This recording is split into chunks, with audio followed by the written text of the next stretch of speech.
শুধুমাত্র নতুন আলু দিয়ে ইলিশ মাছ এই প্রথম রান্না করলাম, আর কিভাবে এই ইলিশ মাছের ঝোলটা রান্না করলাম সবটাই আজকে তোমাদের সাথে দেখাচ্ছি হাতে গোনা দিয়ে। তো ছোটবেলা থেকেই জানি যে ইলিশ মাছ কিন্তু বেশি ধুতে হয় না, তাহলে এর স্বাদ চলে যায়। একটা খলানি দিয়ে পানিটা ফেলে দিলাম। যেহেতু নতুন আলু দিয়ে রান্না করব, তাই আজকে আর মাখিয়ে রান্না করব না, আগে একটু হালকা করে ইলিশ মাছটা ভেজে নিব।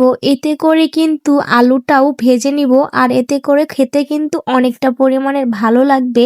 তো ইলিশ মাছ ভাজার জন্য প্রথমেই আমি লবণ হলুদ দিয়ে খুব ভালোভাবে মাখিয়ে নিলাম।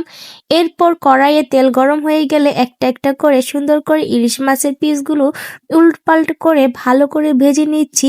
আর এইদিকে নতুন আলুগুলো ওই একই হলুদ মশলায় দিয়ে একটু সামান্য হলুদ দিয়ে মাখিয়ে নিচ্ছি, আর একটু লবণ দিয়ে মাখিয়ে নিচ্ছি।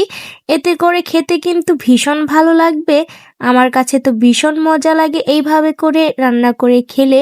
তো কখনো নতুন আলু দিয়ে রান্না করা হয়নি, প্রথম আজকে নতুন আলু দিয়ে রান্না করলাম।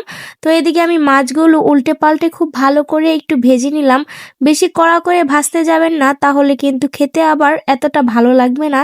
হালকা করে জাস্ট ভেজে নিচ্ছি, যাতে করে আমার মাছগুলো ভেঙে না যায়। যদি কষা আমি তো আজকে কষিয়ে রান্না করব না, সে কারণে।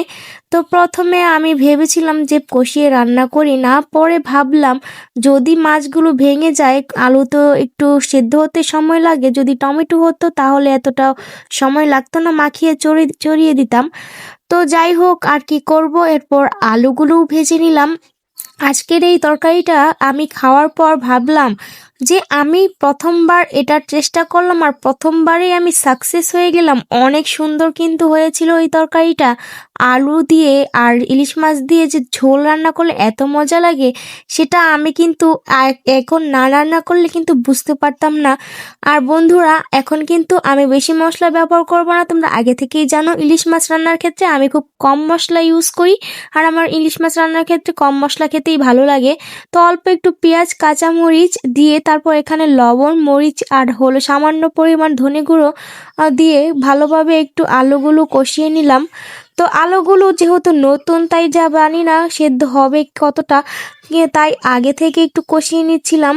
কিন্তু বিশ্বাস করো, আলুগুলো কিন্তু একদম গলে যাওয়ার মতো সিদ্ধ হয়ে গিয়েছিল অল্প পানিতে।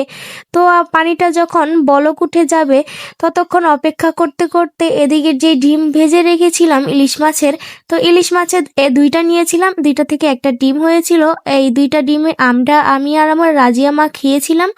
তো এখন আমি যখন বলক উঠে গেছে, মাছগুলো দিয়ে দিচ্ছি, আর এখন একটু নাড়া দিয়ে নিব। এভাবে যদি তোমরা একবার বাসায় রান্না করো, অনেকটা মজা লাগবে। দেখো তরকারি কালারটা দেখো জাস্ট একবার কতটা সুন্দর হয়েছে, দেখেই মনে হচ্ছে যে এখন খেয়ে ফেলি। তো কেমন লেগেছে অবশ্যই কমেন্টে জানাতে কিন্তু ভুলবে না।